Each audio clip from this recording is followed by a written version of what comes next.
Unspoiled Network podcast. This is Spoil Me, covering One Piece, episodes 385, 386, and 387. Halfway across the Grand Line, arrival at the Red Line. And he hates the One Piece crew. Iron Mask Duval makes his appearance. And 3, the fated reunion, save the captive Fishman. In these episodes, we meet a mermaid, and although she does have a distinctly different vibe than what I expected, it's okay, because she's accompanied by her friend/teacher, a starfish with a Rastafarian hat on. So, sure. Welcome to Spoil Me.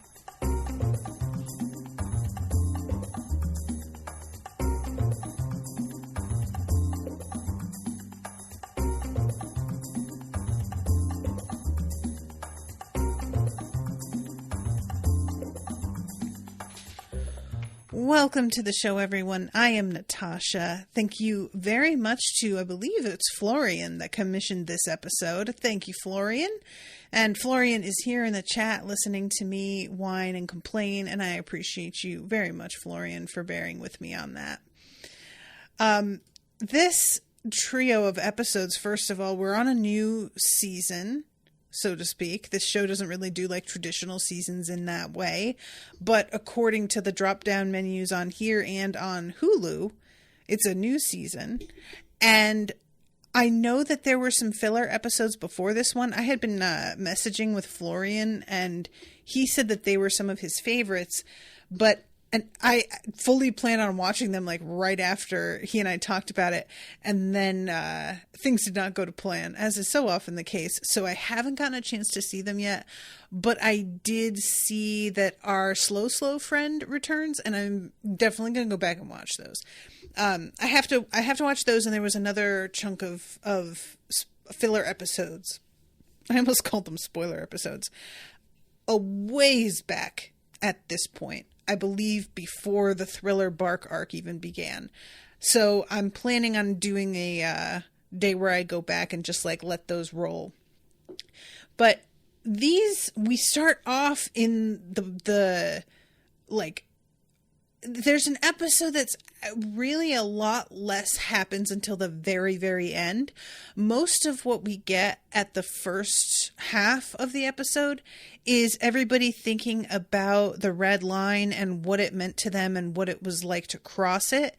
And we get a little bit of information about everybody else's situations as well. Like, we find out about the way that Frankie goes over it, where I think he says that he was a baby. But I'm just going to start the episode off, and the thing that I wanted to mention as well, I don't know how many of y'all have listened to the episode, but I covered the One Piece movie that I guess is agreed to be like one of the better ones, which is Baron Omatsuri and the Secret Island. And there is a moment in this episode where there are these sea snake shaped water currents. It's so strange, but they really, really reminded me of the quote flower from Baron Omatsuri's Secret Island. And I was just like, I don't need this imagery again right away. It was disturbing enough in that movie. I want to do this again. And thankfully it's not that similar. And of course the animation style is also pretty different, which helps keep it from being so unnerving looking. But it just evoked a really similar vibe for a moment, and I was just like, no, we're not back here again, are we? So we have another moment yet again at the start of this episode with Sanji imagining what a mermaid would look like. And of course, the way he's imagining her is pretty traditional in the way that we have seen them. She's got a purple tail. She's got a couple of seashell cups for her bra with, there's no straps or anything. They just hold on, and they are yellow, and she has giant titties. And some sort of decorative necklace. And then she's got long, wavy blonde hair down to her waist. And she's got a bracelet and earrings on. Like, she's really, really decked out, right? But once we actually meet a mermaid here, and it's not the first mermaid we've ever met, but she is still very cute, but just an extremely different sort of energy to her design. And I kind of liked that she manages to be like, still like extremely cute, but she looks more like a normal human girl and not so like otherworldly glamorous or anything. She's even got like a t-shirt on instead of, the seashell cups. And I'm wondering if that's like on purpose, if there is something specific that like Oda is trying to do with her, or if we're going to meet others and it's going to turn out that they all dress a similar way or don't. The guy that she's with, this little starfish dude, is apparently like a fashion designer or wannabe. So maybe it's to do with that. But anyway, so all of our friends are at this point sitting on the railing of the ship, and they're trying to fish because Luffy, as usual, is extremely hungry. And they see this massive school of fish that's like heading straight for them. And Nami is watching it, and she's sort of like, I know this is supposed to be good luck, but something about this just feels really, really off to me. And the boat passes right over them, but none of the fish try and take a bite or do. It seems more like they're fleeing than they are just swimming purposelessly. And then Nami looks up at the clouds and she sees these like really dark, and she says, "You're kidding me." And I loved this piece of dialogue a lot. Usopp looks at her and says, "Don't just make a scary face and say foreboding things like that." Thank you, Usopp. Hard agree. Like, just the whole, "You're kidding me," without telling anybody else what's going on. Ma'am, this isn't a Western recorded in 1960. Tell them what's happening, for crying out loud.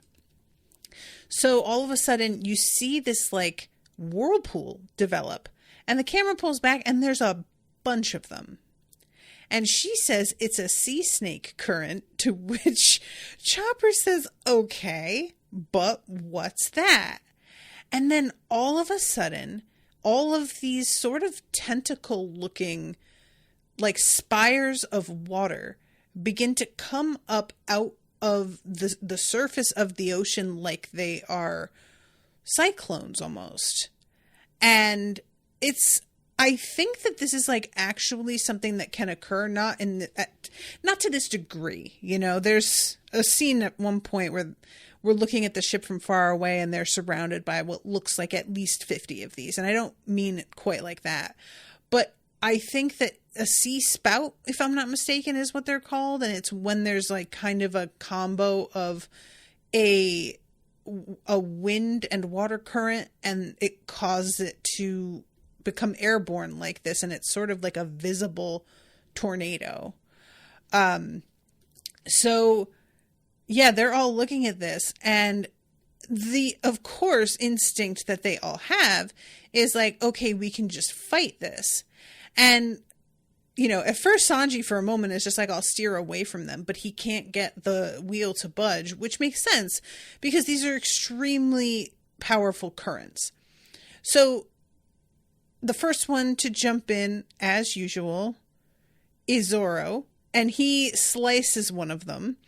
I do enjoy the sort of delayed reaction where he slices, he lands on the ship, there's a beat, and then all of a sudden water powers all over him. Frankie's using like his shields and stuff, and there's all kinds of little attempts that they make to chop them in half and cut them off at the pass, I want to say, but it's such a on the nose pun that I sort of resisted it. But you know what? I'm just going to lean into it. And for a moment, it's sort of like, okay, yeah, we can defend ourselves against these things.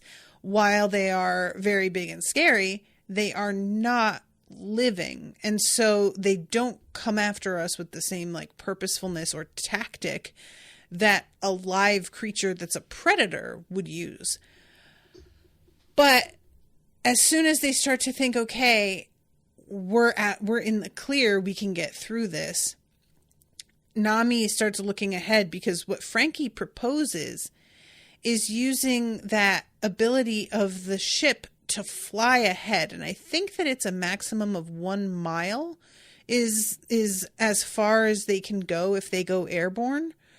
And when Nami tries to like foresee if that's going to be enough to get them in the clear, she sees it is not, that they are in the midst of this and there is nothing to be done.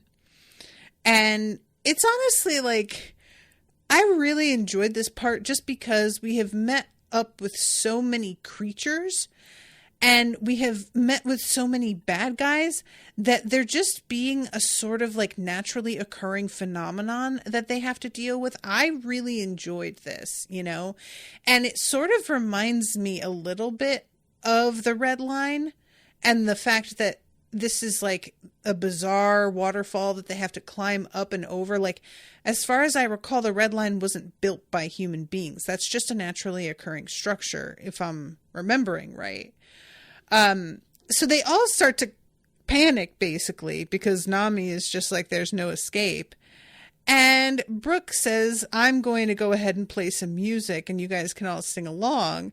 And he starts to, and all of a sudden there's this huge like shove and they get thrown into the air by one of these. And then the ship begins to fall. Chopper falls off the side and Robin, using her like ability to make a bunch of arms interlinked, manages to catch him before he falls. You guys, I hated watching Chopper fall. I know he's going to be fine. I do not anticipate ever there being a moment where Chopper is not okay permanently.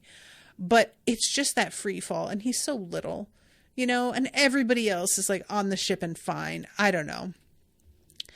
I also wanted to mention here really, really quick that we don't have like a full-on change of costume for absolutely everybody, but we've definitely got some new vibes for a few of our friends.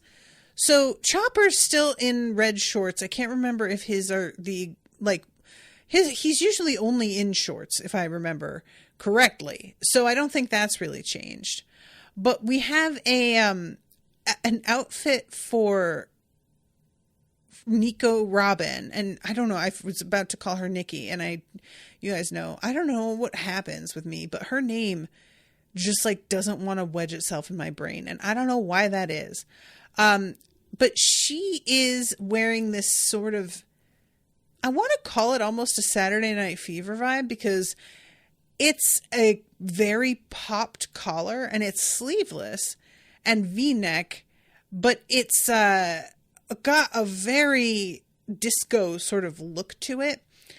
And that's the top. And then she's got a pair of like hip hugger bell bottoms that are the same color with a very low slung belt and what looks like a belly chain as well. So you could really take your pick here on whether or not this is straight up disco, or if this is a sort of like disco referenced 90s outfit, actually. Frankie is wearing a purple shirt with a pattern all over it that I don't know if those are supposed to be gears or if they're supposed to be anything in particular. Nami's outfit, I believe, is different. Zoro's got a red and white striped shirt. Sanji's got a green shirt with a blue and white striped tie. Luffy's got a blue vest. I think his vest had been red.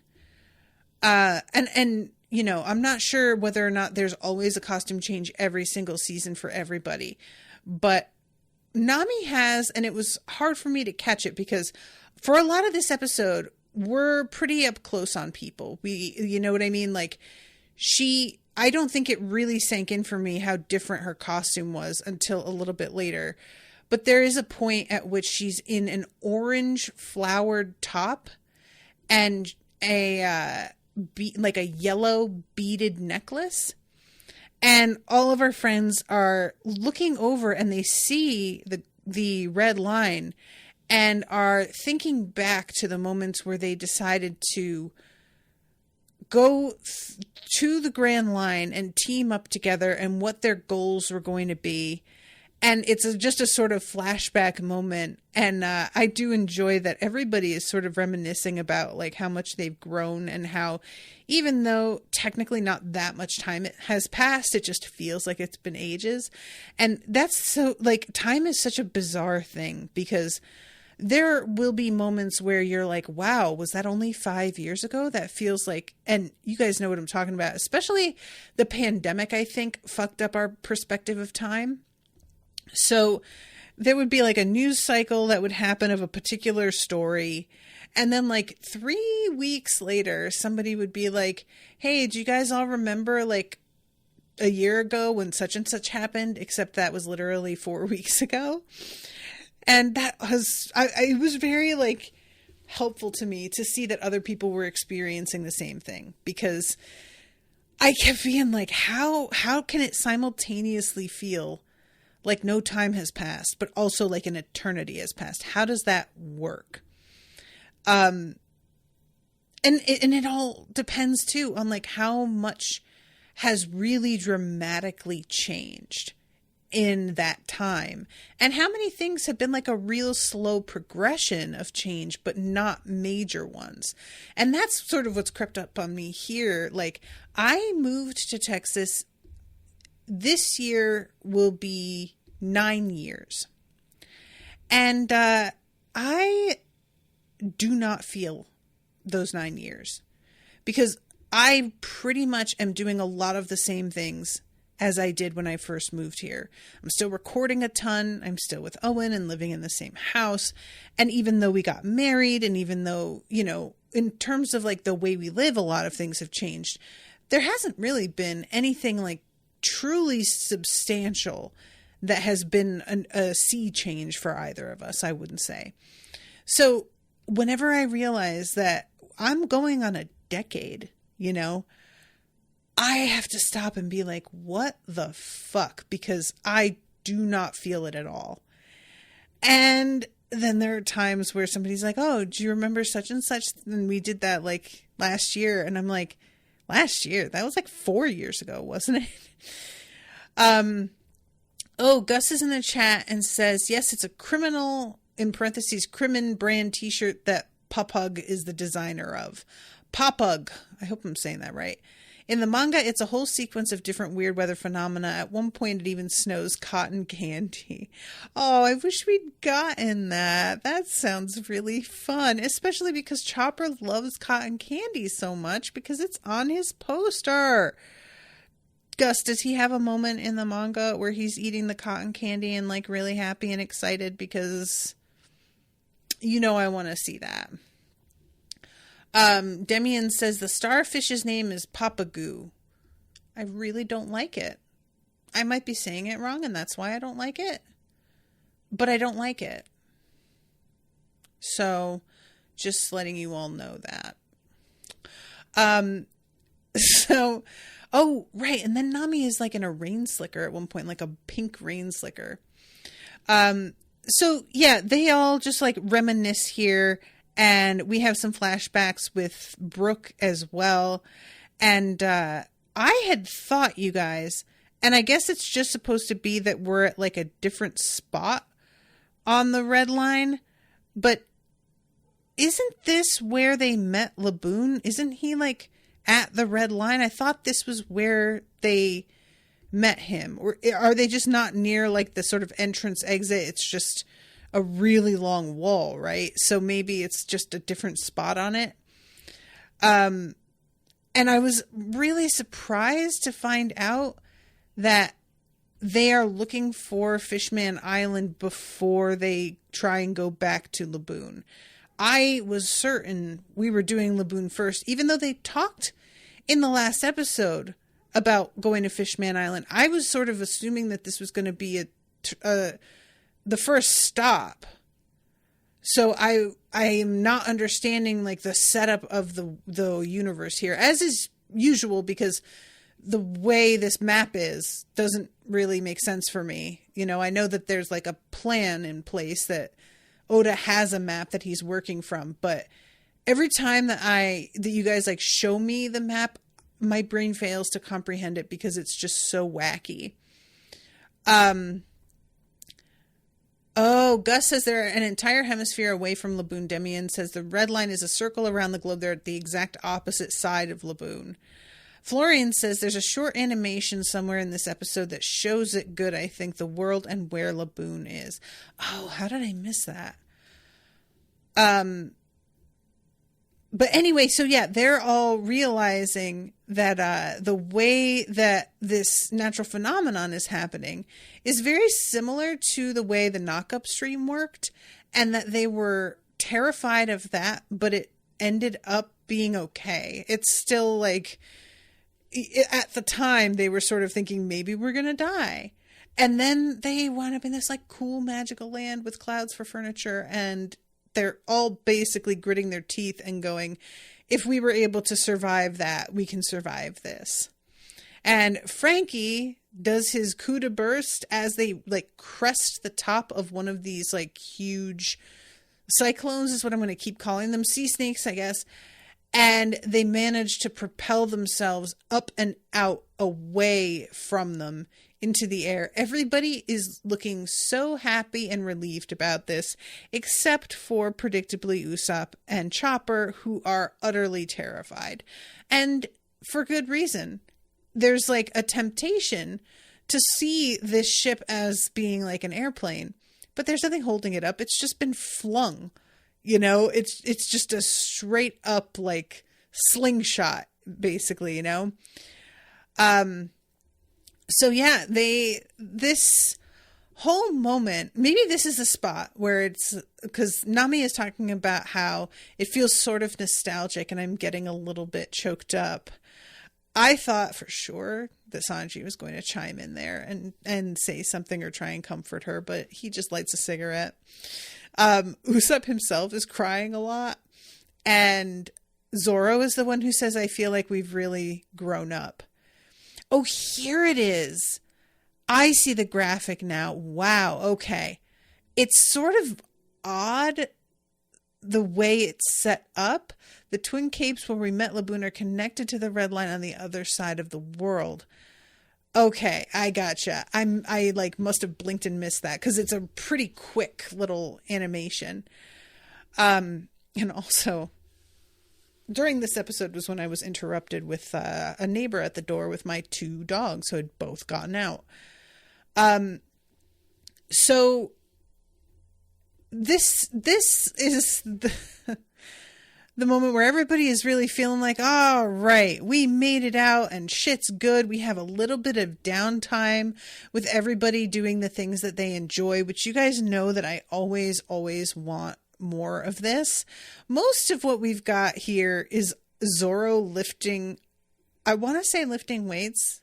He's lifting a weight that's like about the size of 2 cars connected by a pole.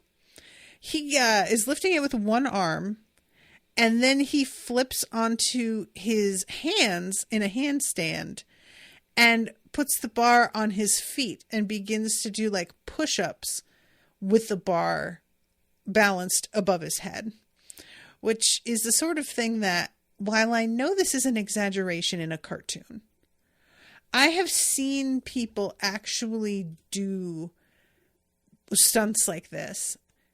And I just, how are we the same species? Do you ever have that? Where you just look at somebody and you're just like, nah, we're not made out of the same stuff. You got muscles in places. And people tell me I have those same muscles. I don't think so. I think that's just a mistake. You've definitely got some extras like stuffed in there for sure. And also probably an extra lung. And also probably like an entirely different type of metabolism, because there's just no way.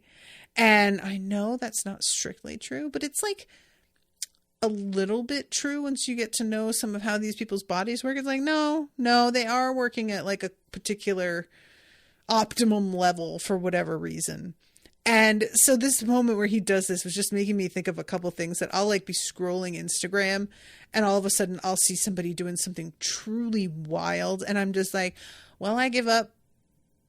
Okay. Good to know that these superhuman beings are out there. And I guess I would love, now that I think about this in these terms, and like a comic or a skit about ordinary people who are used to being like really strong in their community, being like tough. And then they find out that there are like, Marvel superheroes and the sort of identity crisis that they have because they're no longer the strongest person, or because they realize that no matter how hard they work, they're just never going to be able to do the things that these people can do. And that would be like a really tough thing to deal with, because so much of the time it's when we see like the kinds of characters that are like just sort of, I don't know, the flunkies, I guess, in stories. There's a lot of people who are meant to be helping out villains and stuff, but they themselves don't have any kinds of superpowers. And I'm sort of like, maybe they just teamed up with the villain because they realized that they are completely vulnerable and don't really have any way to protect themselves. So they may as well align with somebody who can have their back. Let's see. Gus says, I think Brooke also explains in these episodes or last time that they aren't going straight back to Laboon because their promise was that they would go all the way around the world and come back over the red line from the front to meet Laboon again. Oh, okay. I didn't remember that, but I believe you. But I didn't remember that at all. But forgive me, guys. Like I was talking about this before recording, but it has been a very like high stress week, a couple days, I don't know, decade, whatever. And I have been feeling like I'm not retaining things the way I normally do. That's not to say I don't miss stuff on the regular, but I usually am a little bit better than I feel like I've been today. So we also get the flashbacks to Zoro getting all of that pain inflicted on him by Kuma. And he is really motivated by the fact that he feels he is still too weak and could potentially fail his crew. Which, I wouldn't say that you were too weak, sir, because you got that deal in the first place and managed to get everybody else off scot-free somehow. Although I still think Kuma was like, he was doing something shady. And also you withstood all of that pain. And afterward, you were okay. Like, granted, you did pass out for a bit, but you came out the other side. It didn't kill you, and that's fully what he expected it to do. So, to me, being like, I'm too weak and I'm going to let down my crew, I'm like, you showed how strong you were, and low-key saved everybody. I'm drawing the opposite conclusion from you, sir. But anyway, so our friends decide that at this point they are going to start looking for the Fishman Island, which is apparently like underwater. And so some of them get onto the little submarine, which I had said I was excited about seeing in the filler episodes because it was mentioned, but I didn't expect it to just come up in the regular episode. So there's a moment, and I have to address it, where Brooke asks Nami again what kind of panties she's wearing. Oh, guys, I know that it's too late, it's done, and that this little running joke is gonna be a thing. I just wish so much it weren't. I just wish we could just delete this part. You know? Like, make it literally anything else.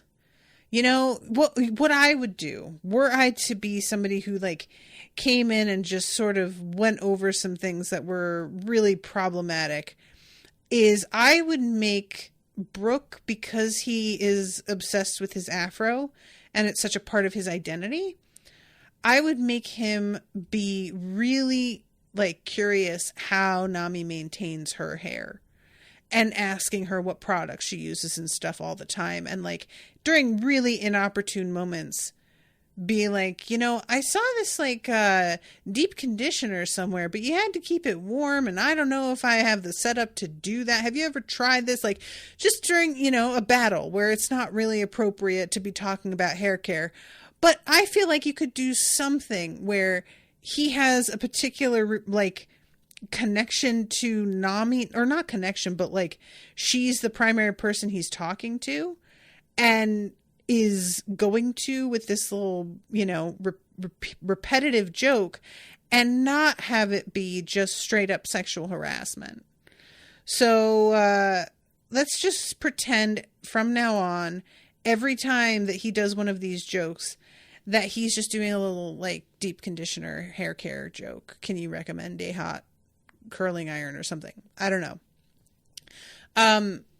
So we go down into the water, and it supposedly got a max depth of like 5,000 meters. But Brooke, at one point, it starts to shake, and he's like, that doesn't seem right. And then he looks and sees, like, I think that we actually passed the 5,000 meters already. So we're in a bad place.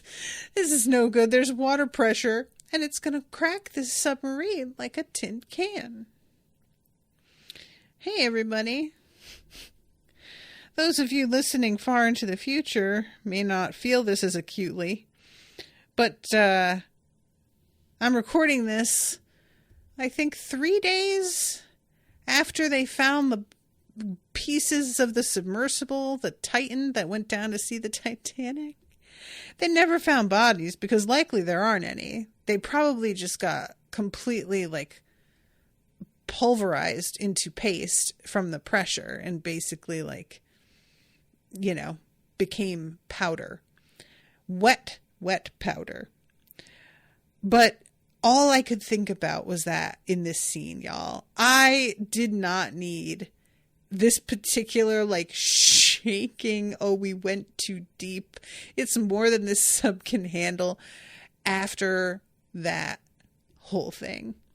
And for those of you who want to hear my and Rashawn's thoughts about that debacle, we recorded an unsober episode where we basically talked about why billionaires are evil. Like there's no possible way to be a billionaire without being an inherently bad person.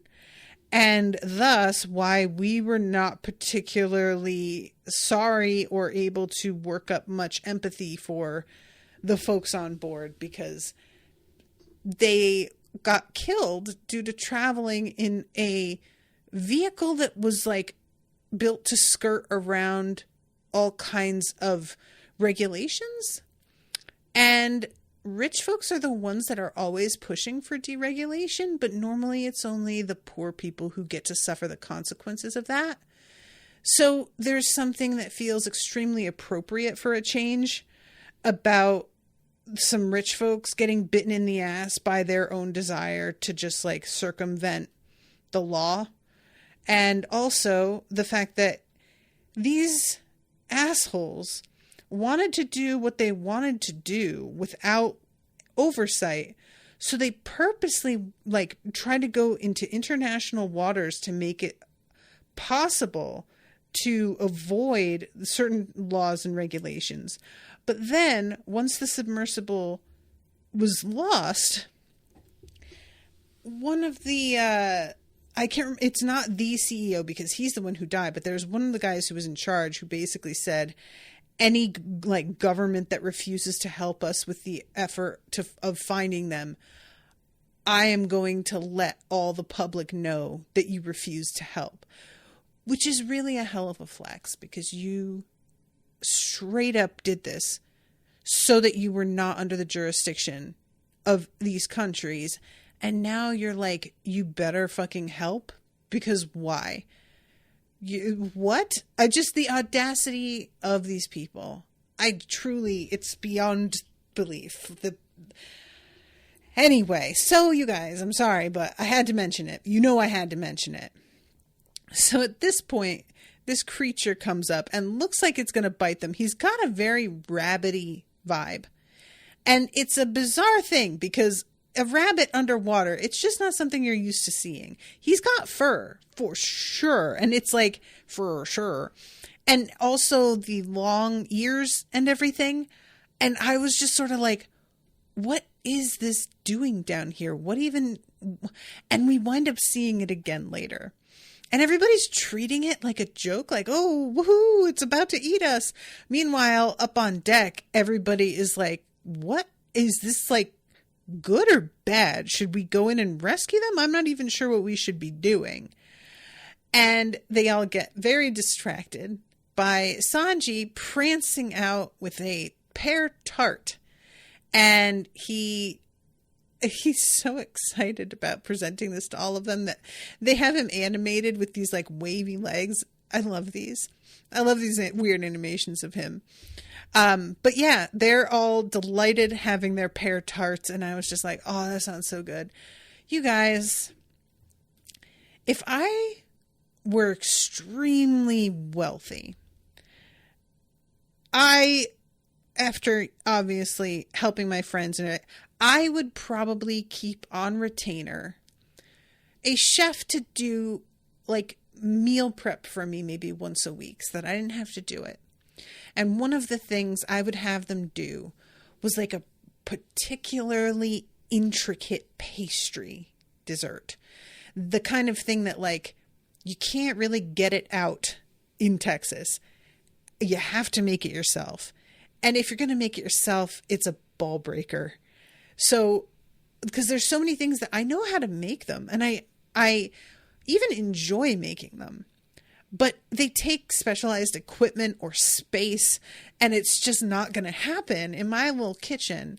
So this pear tart just made me sort of go, oh man, they've really got it good on this ship with him as a cook. Like, I feel this way already with everything that he makes that's savory. But when he dances out here with this lovely tart that's looking so like neatly put together, I was so jealous. So this is when our friends surface and they get out of the sub and they're just like, oh yeah, that was really fun. And I was thinking like, oh, they're back because they found it, but they did not find it. And Nami is getting really frustrated because she's got that paper that's supposed to help her, but it's just really difficult to know how to use it when they are in like 4 dimensions here, I guess, because it's pointing downward. But as far as like how straight down to go, and it's just a really difficult thing to guess and to know. As they're talking about this, the monster comes up out of the water looking like the fucking rabbit from Donnie Darko. And it's got a rabbit front half, but it's got a fish tail. It's like a rabbit mermaid. And Luffy punches it with Gum Gum rifle. And as it falls, I really do enjoy this, Usopp and Chopper are both going, man, after fighting oars, nothing really seems that big anymore. Like, I mean, it's big, but it just doesn't feel the same. I feel like this would have been a lot scarier before we met oars. And then all of a sudden, you see these 2 shadows fly out of his mouth, and plummeting towards the deck of the ship are a starfish in a hat, so he's got a real weird silhouette, and a mermaid. And she lands directly on top of Sanji, who has, of course, rushed out to catch her unsuccessfully. And I was sort of wondering if Sanji was going to be disappointed because she doesn't quite look like what he was anticipating.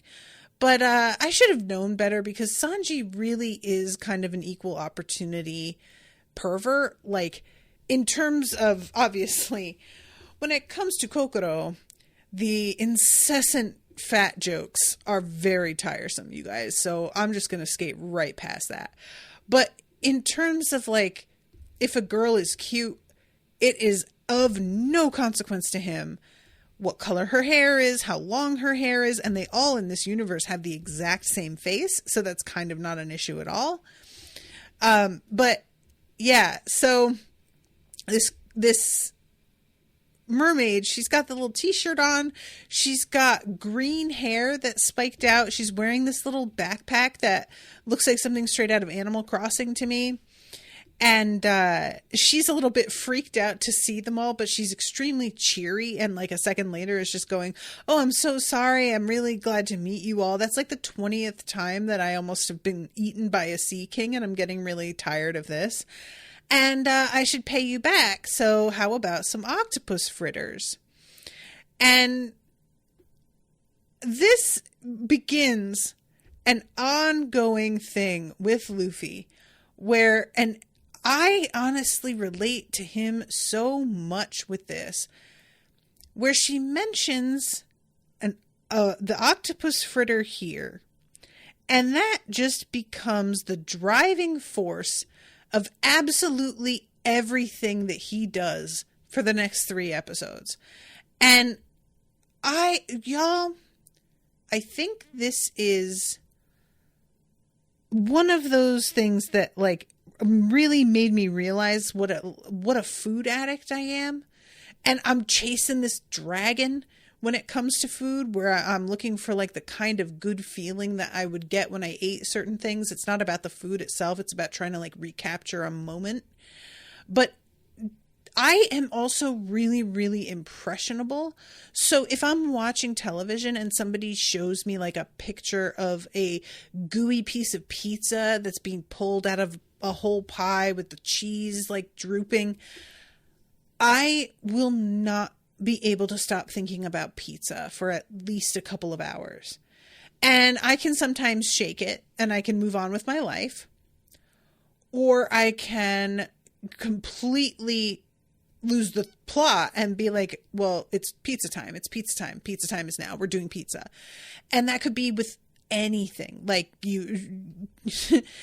there's and this never works on me because I literally get a soda every time I go to the movies, but there's a point when you're at a lot of movie theaters, where they'll play the sound of ice cubes hitting a glass, and then just the sound of like the carbonation as the soda's poured into the glass, and there's no music, there's no nothing. It's just meant to evoke the feeling of the soda. And I have always just been so impressed with, like, if I didn't have a soda already, I absolutely would go get one. It would happen. It just would. So the fact that he grows so obsessed with this, I was just like, nah, I get it. I really do, you know, especially because it seems like it's a specialty of theirs, which means that they're probably extra good. Although I will say it is really weird that the octopus man is selling octopus fritters, because it feels like that is not something that he would want to cook. But it's fine. And I appreciate all of them standing around and just kind of being like, what is this girl's deal? And, Brooke comes forward and asks her if she would be so kind as to lend him some money.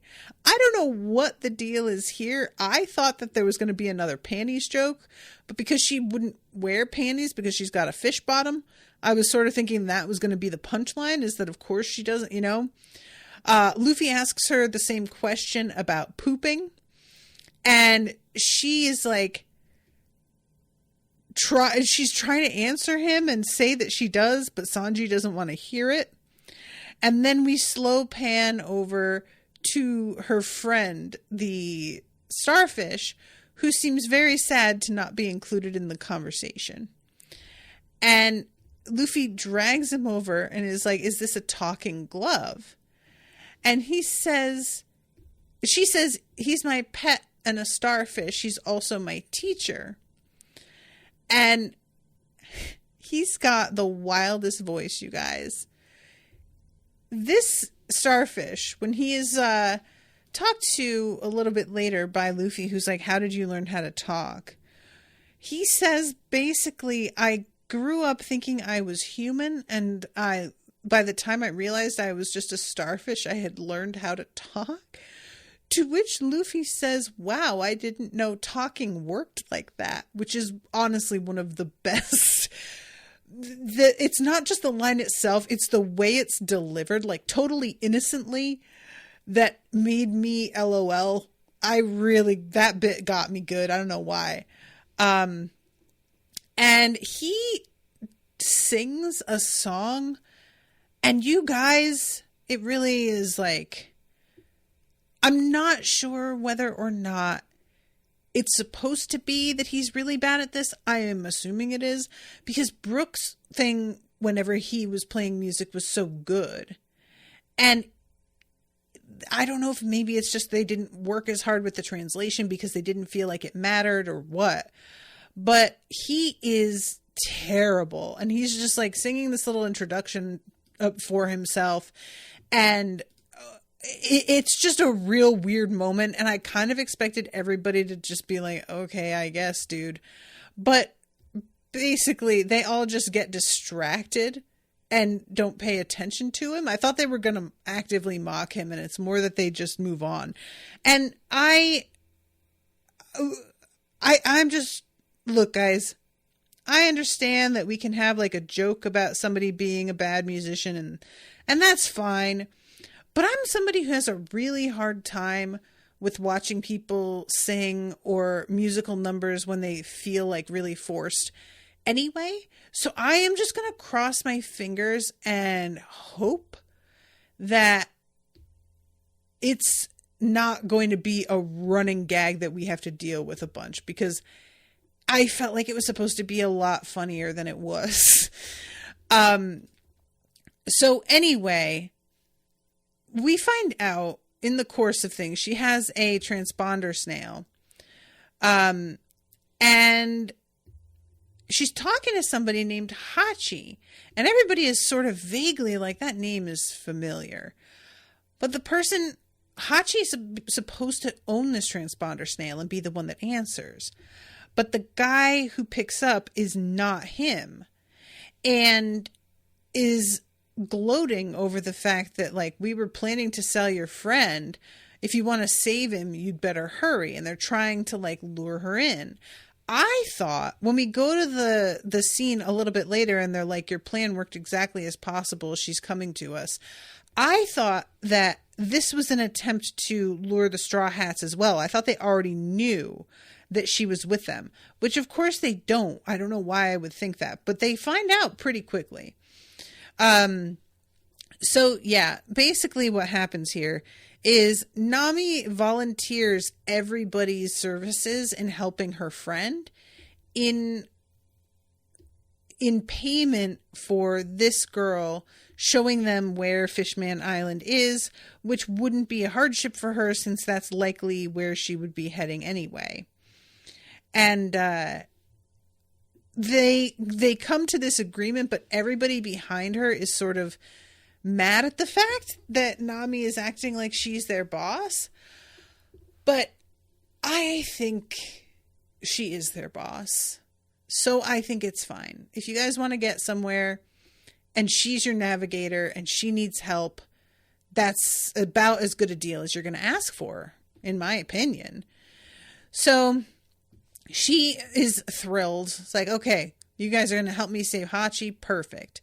And she yells off the deck of the ship and asks for help finding where they need to go from the fish, which form a straight, like, arrow in the direction they need to go.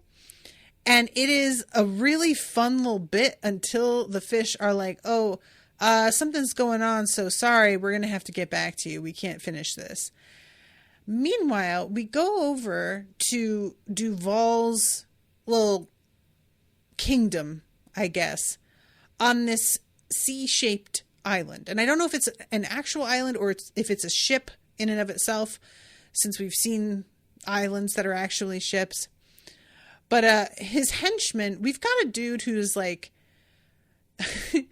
He's so pretty that he looks like one of the, if those of you who have seen Gravity Falls, and if you haven't, you really should. there is an ongoing joke about a couple of characters that the little girl has a crush on. Fictional dudes, like cartoon guys, but also a boy band. And this dude looks like he walked straight out of that joke. He almost gives me the vibe of like, what if the Duck Lips Fishman were a regular human? This is what he would look like, you know? And it turns out that it's mermaids that fetch like the highest price of all. So they're luring her in, and that way they can sell her. And I don't know what that would be for, but I don't really want to think about it.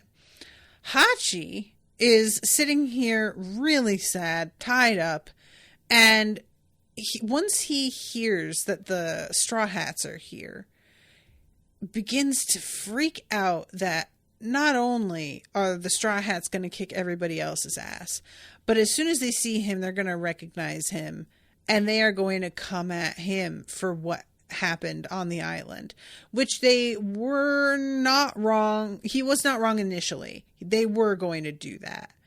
But eventually Nami is just like, you know what? Let's let bygones be bygones, which I do appreciate.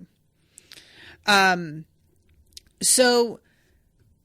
this guy Duval has encountered Luffy before and considers Luffy to be the one who has ruined his life. And I am very, very uncertain who this is. A part of me keeps thinking Crocodile. We get like a real creepy bulging eye at one point because he's wearing this heavy metal mask that covers up his face purposely to, you know, give us a bit of a shock, I'm sure, once it's revealed who he is. But I kept thinking about Crocodile and I couldn't remember if he was actually killed. That's the thing with like the way the universe works, is I kind of feel like nobody ever actually dies, even when it looks like they died. You know, it's unclear, but I'm pretty sure, I mean, it's not Buggy, because the thing that keeps happening with Duval is that his accent keeps coming out.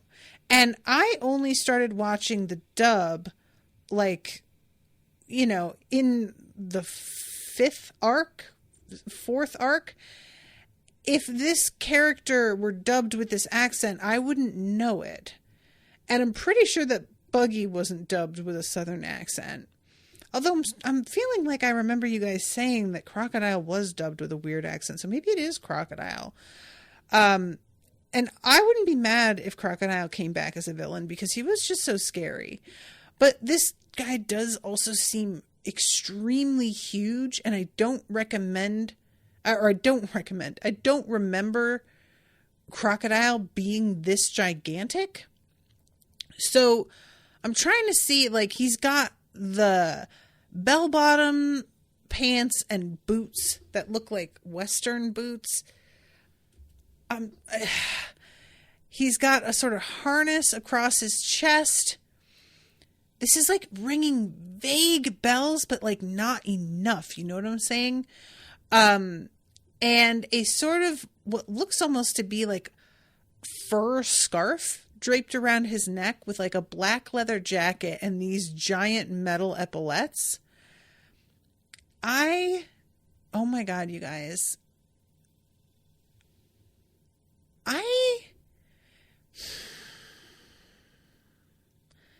I keep thinking, like, is it? And then I kind of cut myself off. Well, I'm just going to really hold out hope that it's not Don Krieg, because anytime that you mention metal epaulets, that's who I'm going to think of first. But Don Krieg, as much as I remember, wasn't this big. Like, we never really met guys this size until kind of later on in the story, right? I feel like it wasn't until the Grand Line that we ran into dudes who were basically 3 times the size of a regular man. I'm the only exception that I can remember being like Arlong and his guys, because they were fishmen and they weren't even human, so they got to be whatever the fuck size. So that's kind of where I'm running into problems here with like who he could be, because I don't think Crocodile was this big either. I genuinely don't know. He's wearing a helmet that almost looks like, it's like medieval, but not. It's the sort of thing that I feel like a character in Road Warrior would wear, you know? But yeah, he is like completely overwhelmed at the idea that the Straw Hats are here. And everybody gets alarmed at the fact that his accent is starting to get stronger, because apparently that's the sign that he is starting to completely lose his temper. And folks around him get hurt when he loses his temper.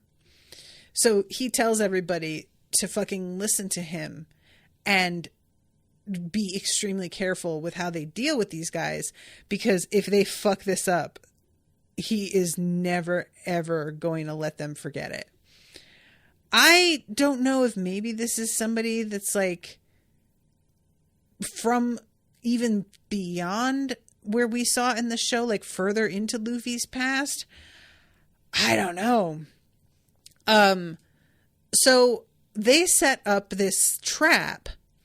And of course, our friends sail right into it, but they mostly are aware of what the trap is, even if Cammy and I can't remember that guy's name, the Starfish. I'm just going to call him Starfish.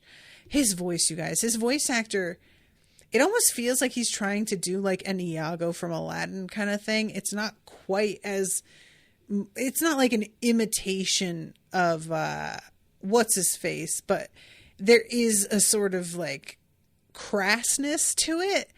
And I just don't like him. And we'll see if he wins me over or what. So they sail in, and Cammy is basically like, oh my God, my friend is tied up and I want to help him. And they all refuse to help because this guy did some shit to them, which I'm really not mad at them about.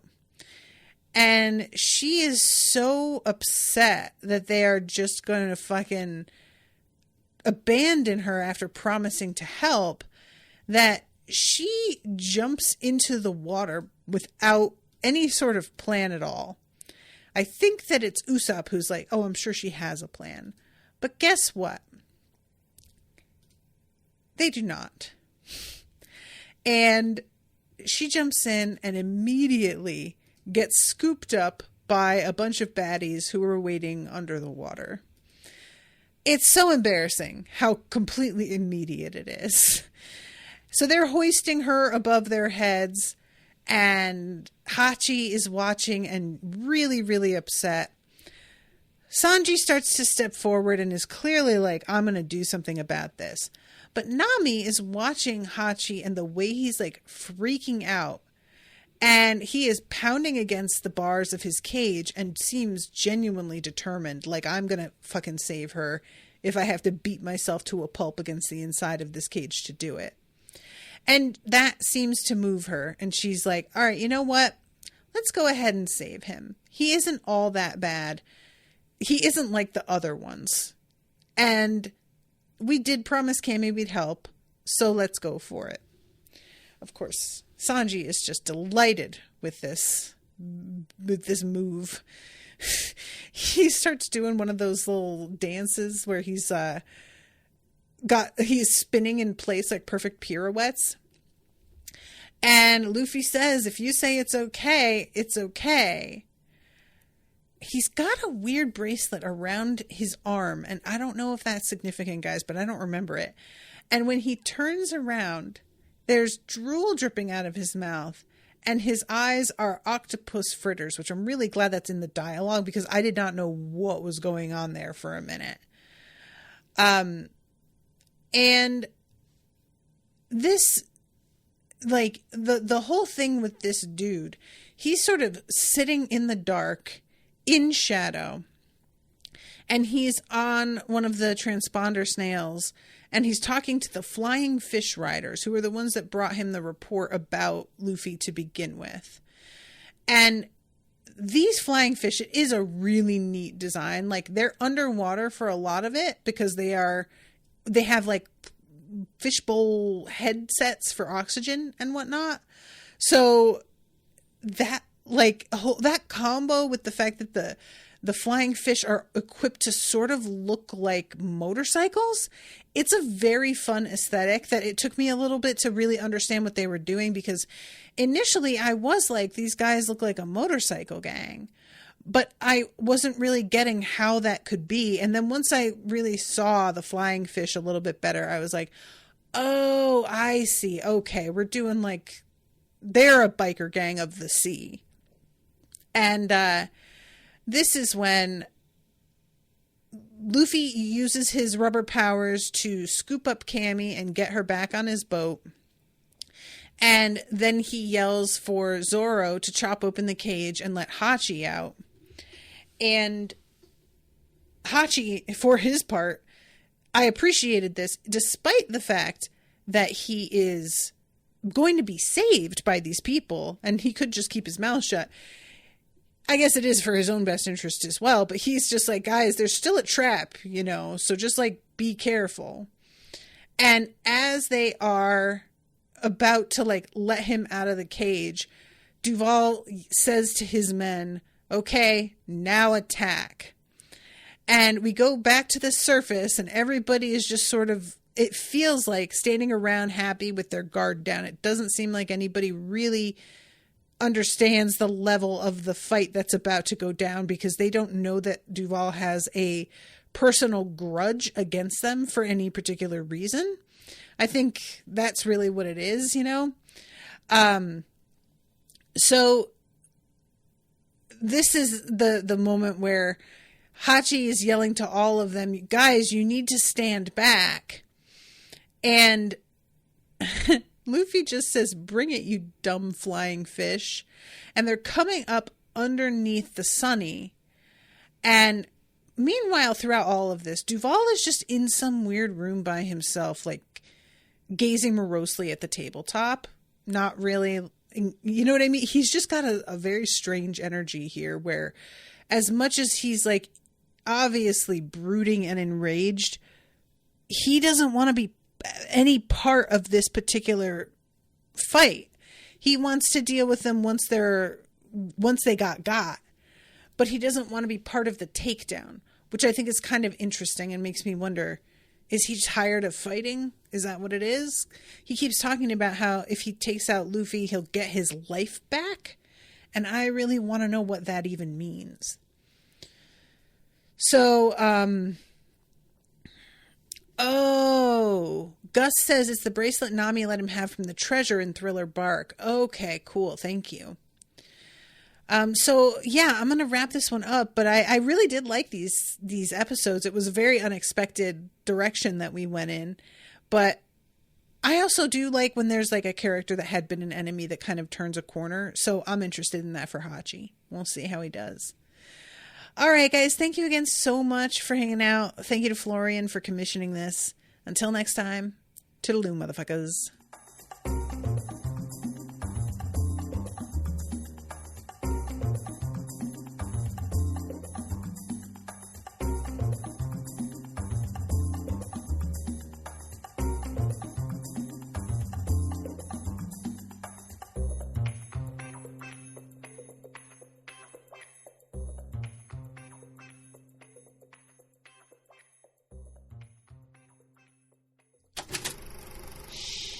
That was an Unspoiled Network podcast.